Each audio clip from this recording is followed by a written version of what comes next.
Estamos, durante todo esse mês, refletindo nesses temas, que são temas importantes, justamente porque entendemos e percebemos que a nossa sociedade do século XXI e a igreja, de uma maneira geral, tem vivido uma fé superficial, que tem se afastado daqueles ideais da reforma protestante, que, por sua vez, foram um retorno àqueles princípios que nortearam a vida dos discípulos de Jesus Cristo. E nós colocamos nessa nossa série o nome de ressurgência. Ressurgência é um fenômeno oceanográfico que consiste na subida de águas profundas, rica em nutrientes, para regiões menos profundas do oceano. E os resultados são esses. Os nutrientes existentes nessas águas profundas promovem o desenvolvimento do fitoplâncton, microalgas marinhas que produzem 42% do oxigênio atmosférico, para que a humanidade e todos os animais, aves e insetos possam sobreviver. Então, o fitoplâncton, ele é responsável não só pela vida nos oceanos, mas ele é responsável por 42% do oxigênio atmosférico, do oxigênio que nós respiramos, então. Então, veja a importância desses elementos.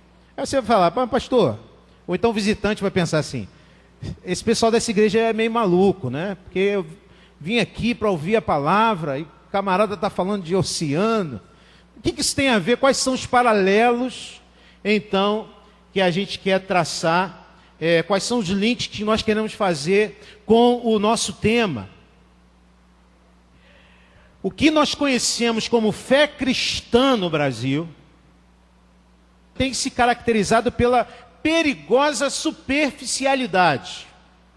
Uma fé superficial, uma fé que está intimamente ligada ao interesse pessoal, que se afasta daquela fé bíblica. Portanto, nós cremos que, assim como na ressurgência, os ventos que vêm da costa e deslocam as águas superficiais, gerando movimento, nós cremos também que o Espírito de Deus pode soprar sobre a superficialidade da fé cristã brasileira, a começar por nós, trazendo até nós alimento de águas profundas, trazendo até nós uma fé que seja uma fé profunda, uma fé embasada na Escritura Sagrada. Na história, Deus frequentemente faz esse movimento, e um dos momentos em que Deus fez esse movimento foi justamente a Reforma Protestante do século XVI, que é um excelente exemplo histórico de ressurgência. Então, trazer esses pensamentos de tão distante na história e olhá-los à luz da Escritura, eu creio, irmãos, que a partir do momento que nós vivemos esses pilares, nós estaremos sendo agentes para que esse movimento aconteça. Nós já falamos na semana retrasada sobre somente a fé, e já falamos também na semana passada sobre somente a graça.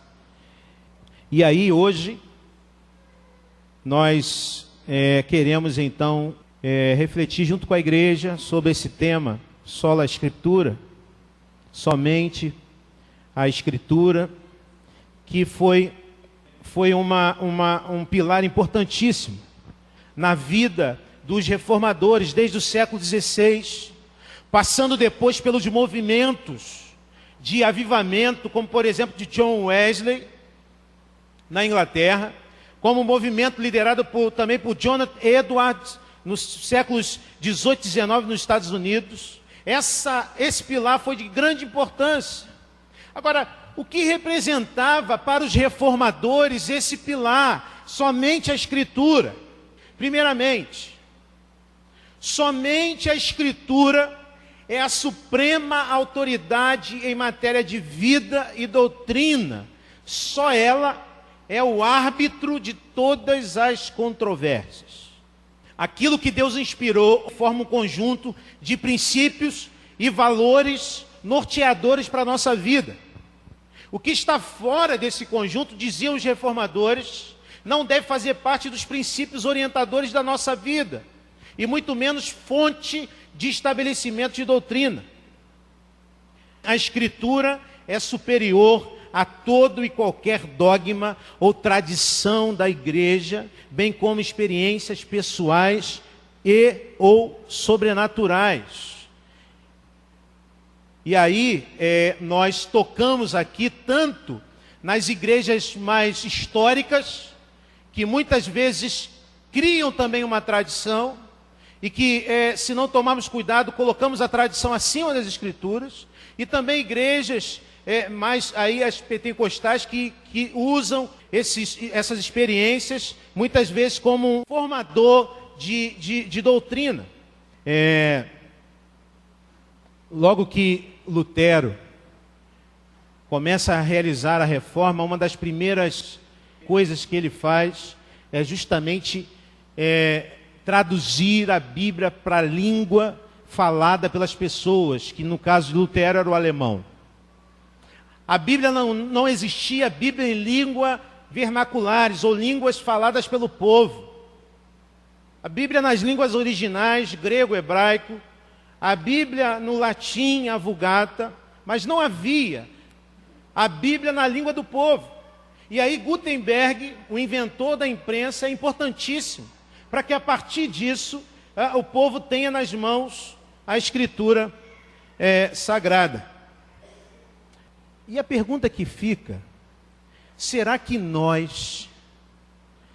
Porque, na verdade, irmãos, quando nós ouvimos isso, a primeira atitude que nós temos, muitas vezes, é acusar, por exemplo, os católicos. E dizer que os católicos estão errados porque criaram uma tradição além da Escritura. Mas há algumas igrejas, há alguns presbitérios, por exemplo, dentro da Igreja Presbiteriana do Brasil, algumas igrejas presbiterianas, que levam os símbolos de fé da igreja a um patamar tão alto de autoridade que esses símbolos de fé, quais são os símbolos de fé da igreja? Isso é uma pergunta do conselho na recepção de novos membros, confissão de fé de Westminster, catecismo maior e menor.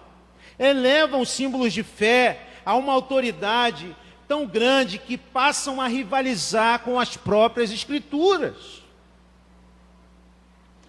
Eu quero chamar a atenção dos irmãos para que entendamos e que a gente possa perceber como toca em nós este pilar e como nós muitas vezes nos afastamos desse pilar.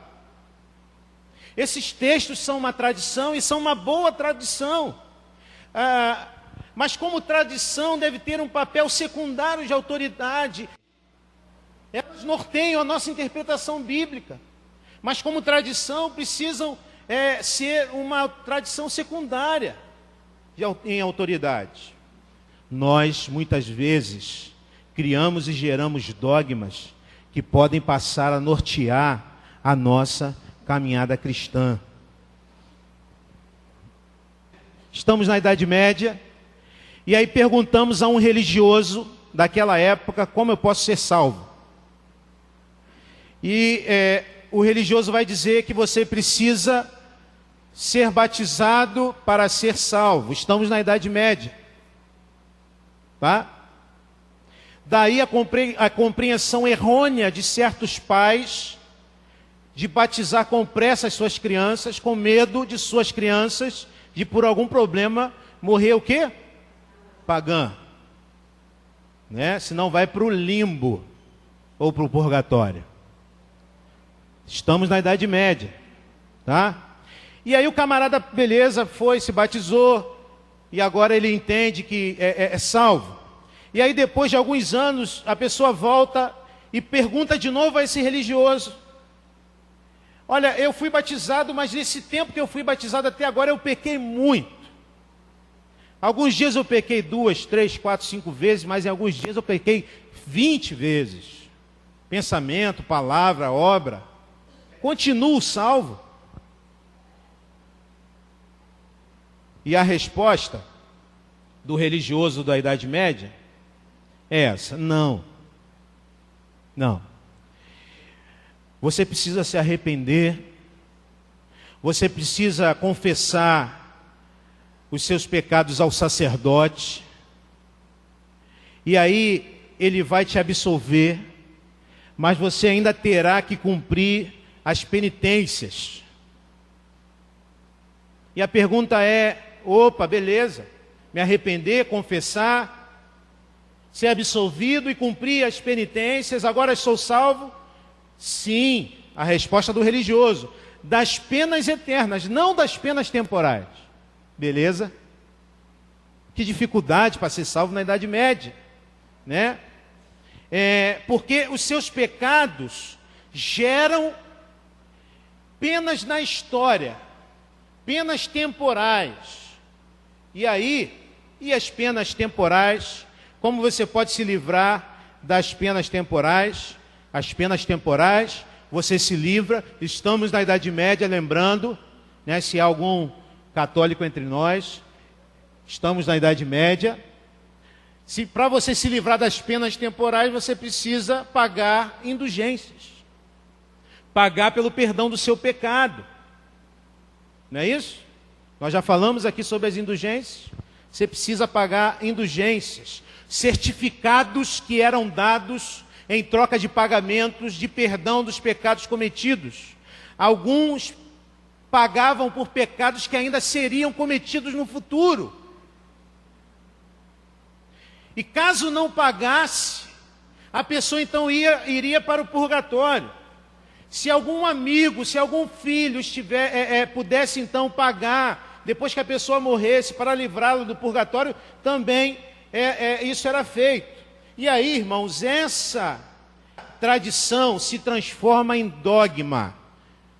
Papa Clemente VI, em 1343, transforma essa tradição num dogma, na bula Unigênitos. E a pergunta que não quer calar é essa: onde está isso na Bíblia? Onde está isso na Escritura?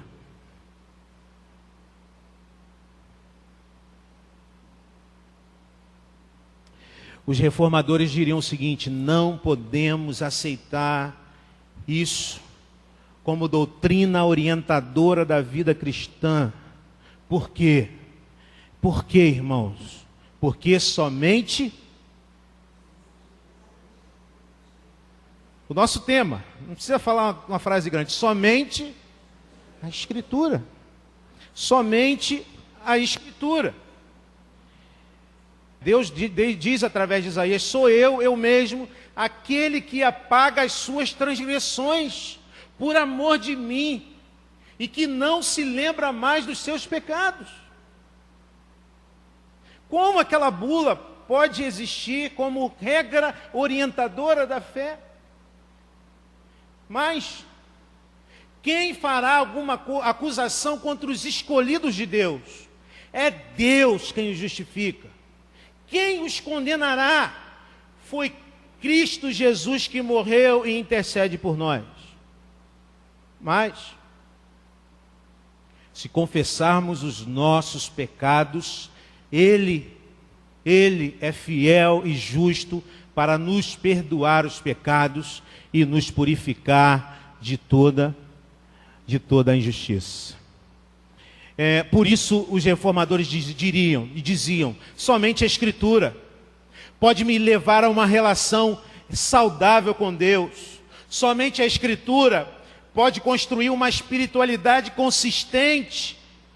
Somente a Escritura pode nos livrar de uma religiosidade opressora.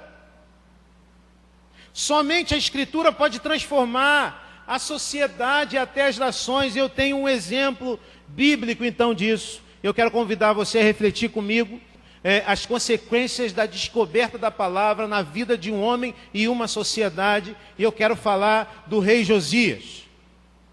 A história do rei Josias se encontra no segundo livro dos reis, nos capítulos 22 e 23, e fica aqui a lição de casa. Você sai todo domingo com a lição de casa, para você ler esses capítulos 22 e 23 para ver se o que eu estou falando é isso mesmo, porque eu não sou autoridade última.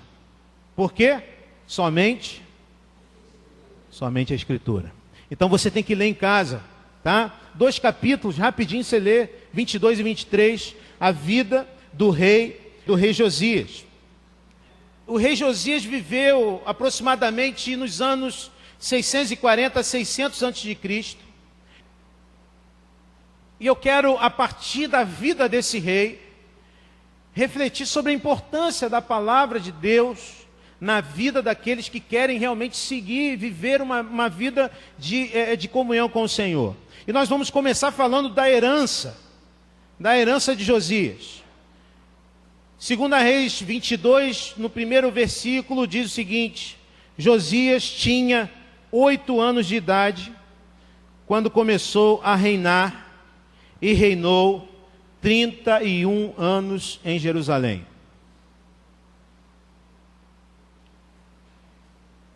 Irmãos, Josias, assim como nós, ele recebe uma herança.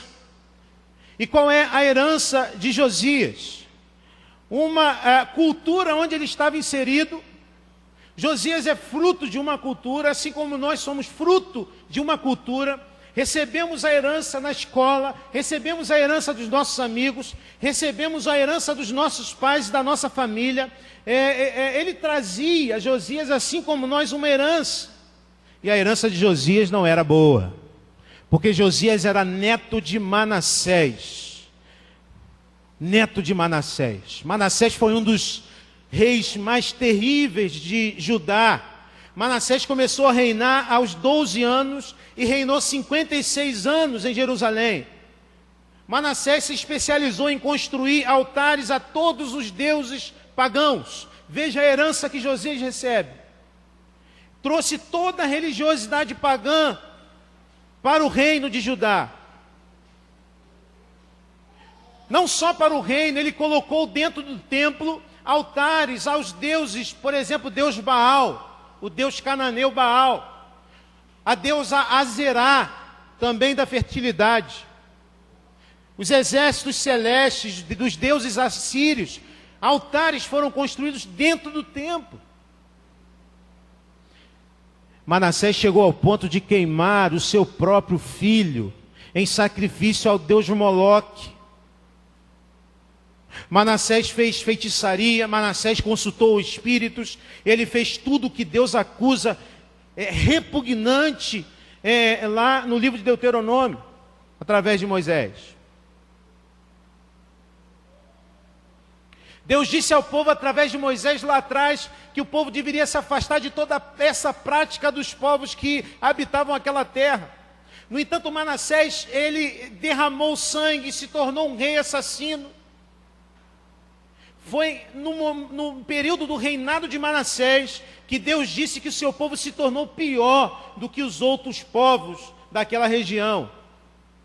Manassés, diz o texto, que Manassés se converteu ao Senhor no final da sua vida. No entanto, isso não foi suficiente para servir de testemunha a seu filho Amon, porque essa é outra herança que Josias recebe. Josias é filho de Amon, e Amon imitou, diz a palavra, tudo que seu pai fez, diz o texto. Amon, no entanto, fez mal menor, porque reinou somente 2 anos. Alguns dos seus oficiais o mataram. Com medo de uma revolta, o povo colocou então Josias com 8 anos no reinado. O rei começa a reinar com 8 anos e recebe uma herança maldita do seu avô e do seu pai. O surpreendente nessa história, irmãos queridos, o surpreendente nessa história é que Josias consegue romper com esta herança. Josias consegue romper com essa herança. Vejamos o versículo 2. Ele fez o que o Senhor aprova e andou nos caminhos de Davi, seu predecessor, sem desviar-se nem para a direita, nem para a esquerda. Ele andou nos caminhos de Davi. não andou nos caminhos do seu avô, não andou nos caminhos do seu pai. Ele andou nos caminhos de Davi, sem desviar-se, ele andou com integridade. E eu quero aqui já destacar duas lições importantes para a gente. A graça de Cristo, quando encontra o indivíduo, não importa a herança que esse indivíduo recebe da cultura, de seus pais, de sua família, essa graça conserta toda e qualquer tendência. A graça de Deus conserta toda e qualquer tendência cultural, tendência familiar. E como consequência disso, apesar de nós trazermos, ouve isso com atenção, apesar de nós trazermos heranças do passado, heranças culturais, heranças de família, o que define a nossa história não são essas tendências, mas a nossa atitude e as nossas decisões. Seria mais ou menos isso: recebemos uma herança, mas nós podemos então viver uma história diferente daquela herança que nós recebemos. Podemos romper com uma cultura opressora, podemos, com a graça de Deus, escrever uma história diferente em nossas vidas. Assim como Josias fez. Winston Churchill diz o seguinte: vivemos com o que recebemos, mas marcamos a vida com o que damos. Você marca a história com o que você dá, embora talvez você tenha recebido heranças ruins. Você marca a história com o que você dá. Mas Josias tinha um sonho. Josias tinha um sonho. Reformar o templo de Salomão, que estava abandonado pelo reinado de seus pais. E aí diz o texto: no 18º ano do seu reinado, o rei Josias enviou ao secretário Safã, dizendo: vá ao sumo sacerdote Ilquias e mande-o ajuntar a prata que foi trazida ao templo do Senhor. Eles deverão entregar a prata aos homens nomeados para supervisionar a reforma do templo, para poderem pagar os trabalhadores que fazem os reparos no templo do Senhor. Josias está nomeando um secretário para realizar uma grande reforma no templo. E diz o texto, versículos 8 e 9, então o sumo sacerdote Ilquias disse ao secretário Safã: encontrei o livro da lei no templo do Senhor. Ele o entregou a Safã, que o leu.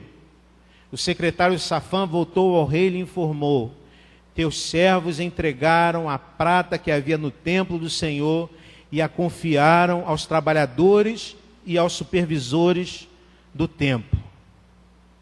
E diz o texto no versículo 10, e o secretário Safã acrescentou: o sacerdote Ilquias entregou-me um livro, e Safã o leu para o rei. Muito provavelmente os estudiosos dizem que esse livro é um rolo do livro de Deuteronômio. As últimas palavras do Deuteronômio dizem que aquelas palavras do livro de Deuteronômio deviam ser guardadas ao lado da Arca de Aliança, dentro do tabernáculo. E essa é uma das razões porque os estudiosos entendem que aquele rolo era o livro de Deuteronômio. Mas tudo que nós falarmos aqui acerca da reforma, nós vamos perceber que são ensinamentos do livro de Deuteronômio. Veja, irmãos, a bagunça que se tornou a religião daquele povo. Há um livro perdido dentro do templo. O templo agora que não era mais o templo de adoração a Deus, mas era o templo de adoração a diversos deuses. Um templo de altares de deuses pagãos. Manassés e Amon fizeram e prestaram esse serviço. O livro e o rolo está perdido dentro do templo, e quando se faz uma reforma, ele é achado e é lido, e Safã se surpreende com aquele conteúdo é confrontador, aquele conteúdo é revelador. Safã, então, chega diante do rei Josias e, além das questões orçamentárias, diz que entregaram a ele um rolo. Safã lê para o rei aquelas palavras. Safã lê para o rei aquelas palavras. Eu quero te chamar a atenção aqui para uma coisa importante. Eugene Peterson, pastor norte-americano, ele diz que nós vivemos numa sociedade que tem dificuldade de ouvir a voz de Deus. Vivemos hoje numa sociedade que tem dificuldades de ouvir a voz de Deus. Cantamos um canto que começa assim: faz-me ouvir tua voz entre todas as vozes. Vivemos numa sociedade barulhenta e somos formatados para isso. Vivemos num mundo barulhento, é televisão, é smartphone, os nossos filhos, os nossos amigos, é sinal de trânsito. Tanto é que quando nós entramos num lugar desse como estes, onde nós ficamos um tempo em silêncio, parece que há dentro de nós uma escola de samba. Nós temos dificuldades de ouvir, porque vivemos numa sociedade barulhenta. Em algumas igrejas é difícil das pessoas deixarem um tempo de silêncio, como oração silenciosa, porque nós precisamos de barulho. Vivemos numa sociedade barulhenta e temos dificuldade de ouvir a voz de Deus. Naquela época não havia tantas demandas. Naquela época as leituras por outras pessoas eram comuns. Tanto é que pessoas ficavam até 4 horas ouvindo a Torá, ouvindo uma leitura. Já pensou se eu paro aqui e começo uma leitura durante 4 horas? Você vai aguentar uns 5 minutos e depois vai embora. As pessoas ficavam 4 horas ouvindo a Torá. Havia uma disposição maior em ouvir. E quando Josias ouve aquela palavra, veja qual foi a reação de Josias. Assim que o rei ouviu as palavras do livro da lei, rasgou as suas vestes. Primeiro ele ouviu. Ouvir é difícil, como nós acabamos de falar. Porque quando eu falo alguma coisa e a pessoa fala alguma coisa para mim, eu não estou ouvindo mais ela falar, mas eu estou ouvindo eu falando sobre o que eu devo responder. Nós vivemos assim, temos dificuldade de ouvir. Josias ouviu as palavras, ouviu essas palavras, mas Josias ouviu essas palavras e, como consequência, ele rasgou as suas vestes, porque era uma prática para quem tinha o coração impactado, para quem entendia que estava distante de Deus. Ele entendeu o quanto distante de Deus ele estava, o quão distante daquelas palavras a sua nação que ele governava estava. E a única coisa a fazer naquele momento era rasgar as vestes, clamando por misericórdia. Como nós temos visto no nosso tempo, pessoas que se reúnem para ouvirem aquilo que lhes agrada. Pessoas se reúnem em torno de alguém que profere palavras de autoajuda. Nós vivemos numa sociedade e vivemos uma igreja cristã brasileira, onde pessoas se reúnem para ouvir aquilo que lhes agrada. Pessoas que se levantam para falar aquilo que agrada o povo. Mas muitas vezes, irmãos, muitas vezes o Senhor, Ele vem falar conosco para tocar na nossa ferida. Muitas vezes Deus vem falar conosco para mostrar como nós temos falhado. E não é bom ouvir isto. Não queremos ouvir isto. Muita gente está afim de ouvir coisa light. Muita gente está afim de ouvir somente coisas que coloquem para cima. Mas muitas vezes a voz de Deus fala contra a gente. Muitas vezes, ouve isso, a voz de Deus fala contra a gente.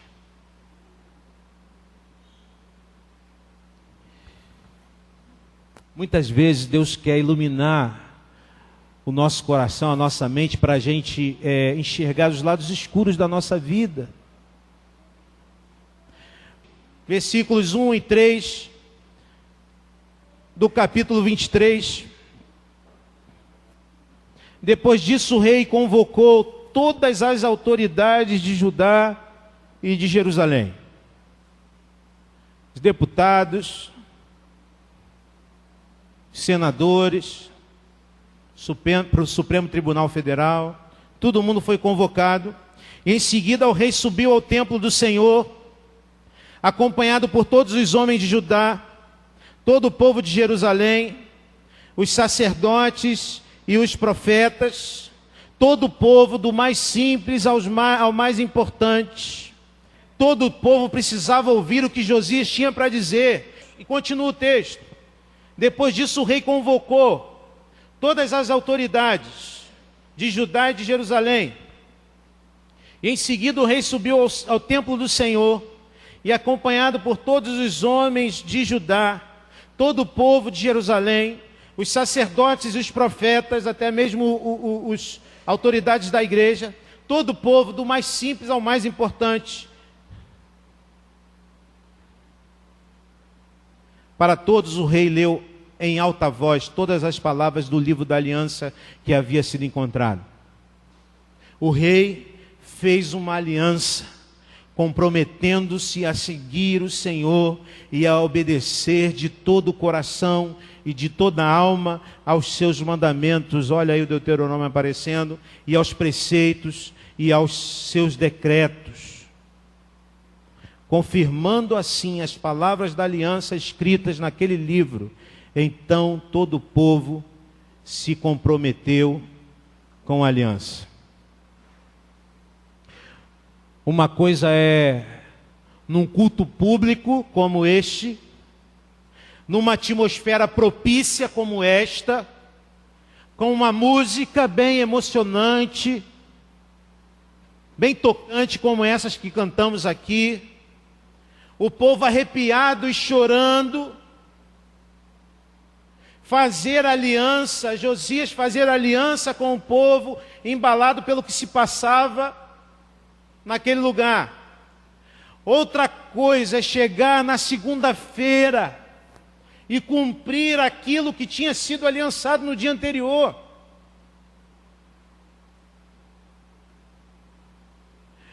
Irmãos, parece que a gente vive uma fé na igreja evangélica brasileira, que é uma fé performática. Pessoas vão à igreja, levantam a mão, choram, e fazem aliança, e renovam a aliança, e vão à frente chorando, arrependidos. Mas na segunda-feira tudo volta ao normal. Na segunda-feira toda aquela palavra, todo aquele compromisso e toda aquela aliança não passaram de uma performance religiosa. Não há transformação de vida. Talvez sejamos 25, 26% da população brasileira, os evangélicos no Brasil. Mas não há transformação nessa sociedade. Por quê? Porque vivemos uma fé superficial, uma fé que não gera transformação, porque vivemos uma fé de performances religiosas.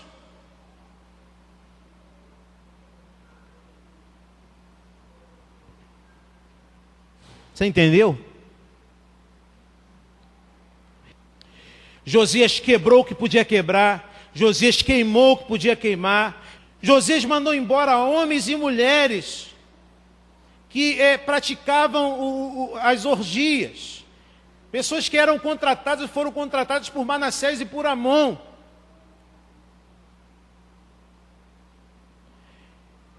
E Josias também não permitiu mais que aquela religiosidade destruidora da morte dos filhos ou filhas pelo sacrifício de Moloque fosse feito. Josias obedeceu ao Senhor.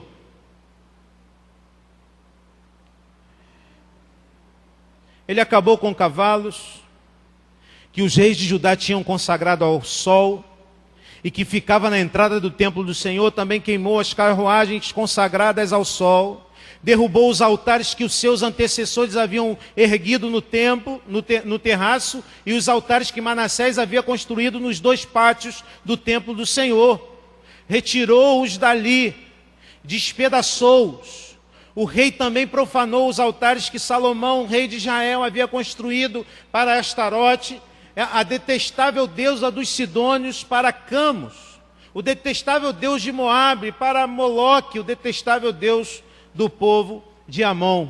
E além disso, Josias eliminou os médiuns, os que consultavam espíritos, os ídolos da família, os outros ídolos e todas as outras coisas repugnantes que havia em Judá e em Jerusalém.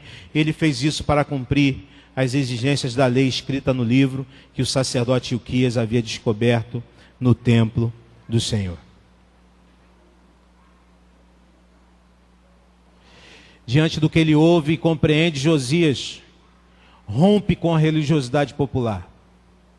Sabe a religiosidade popular? Sabe? Aquela religiosidade da maioria, aquela religiosidade das grandes mídias de comunicação, que muitas vezes nós seguimos, dos pastores eletrônicos, que muitas vezes nós seguimos sem consultar a Escritura. Josias rompe com a religiosidade popular. Josias rompe com a religiosidade dos poderosos, das nações poderosas, com quem seu pai e seu avô fizeram negócio, e por causa disso trouxeram deuses desses povos. Josias rompe com a religiosidade de seus pais.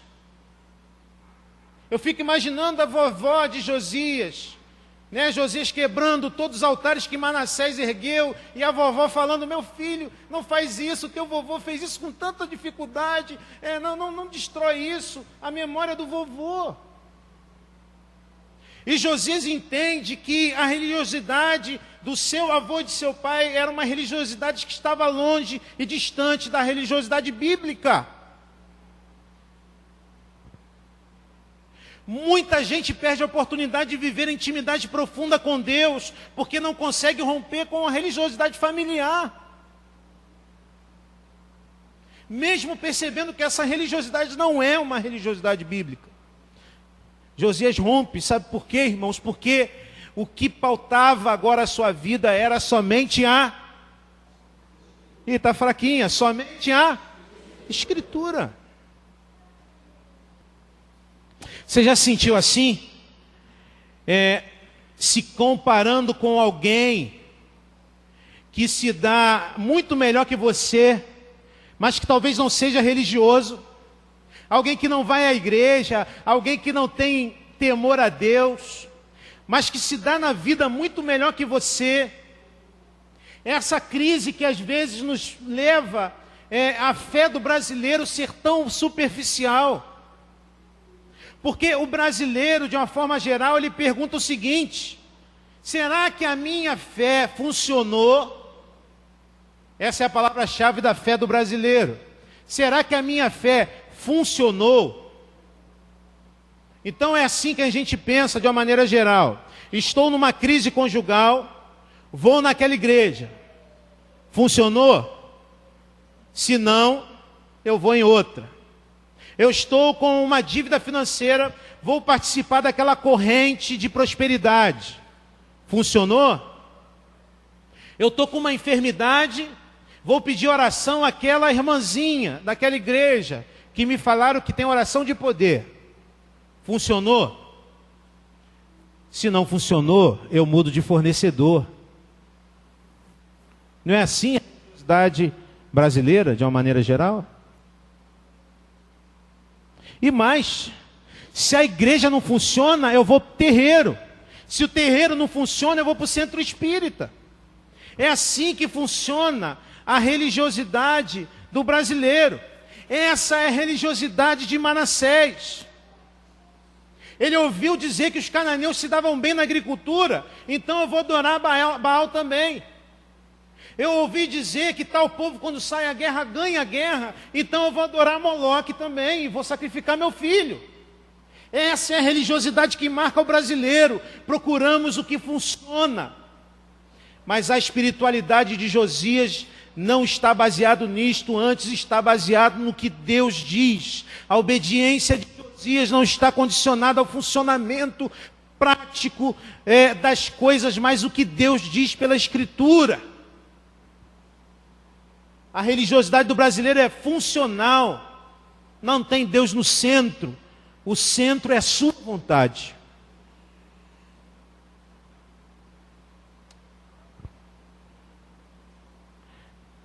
A religiosidade de Josias é uma religiosidade teocêntrica. Porque Josias era comprometido com o que é certo, a vontade de Deus.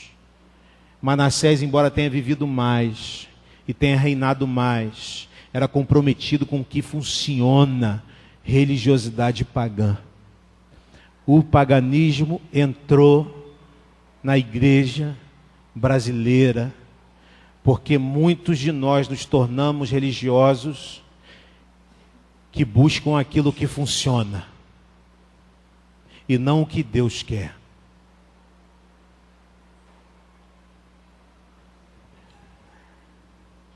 Hoje, nós estamos aqui no século 21, em 2016, falando de Josias, porque um dia ele decidiu que seguiria ao Senhor.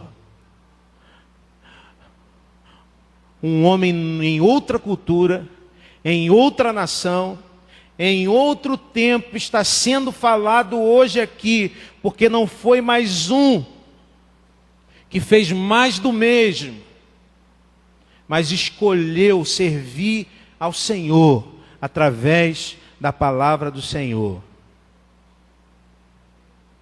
O que você vai deixar de legado? O que você vai deixar de legado para a sua família? O que você vai deixar de legado na história? É a pergunta que eu te faço hoje. Érico Veríssimo diz o seguinte: felicidade é a certeza de que nossa vida não está se passando inutilmente. Felicidade não é ter coisas, felicidade não é ter o que funciona, mas é a certeza de que nossa vida não está passando inutilmente. Vamos fechar, irmãos? Primeira pergunta para a gente refletir e praticar.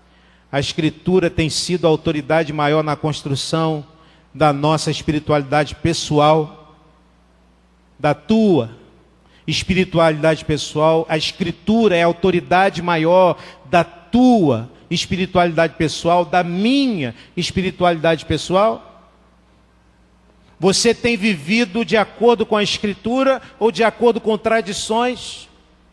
Você tem vivido de acordo com a Escritura ou motivado pela cultura das novelas da grande mídia?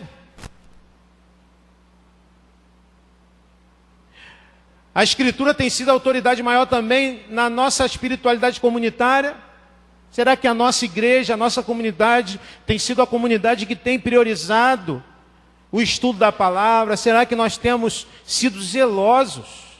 Segunda pergunta: diante do que compreendemos da Escritura, será que ao nos defrontarmos com a palavra tem rasgado o nosso coração? Quando nós olhamos para ela e vemos que não temos agido da maneira como Deus deseja, será que nós temos nos incomodado e nos indignado com a gente mesmo e buscado a mudança necessária para a nossa vida? Que Deus te abençoe.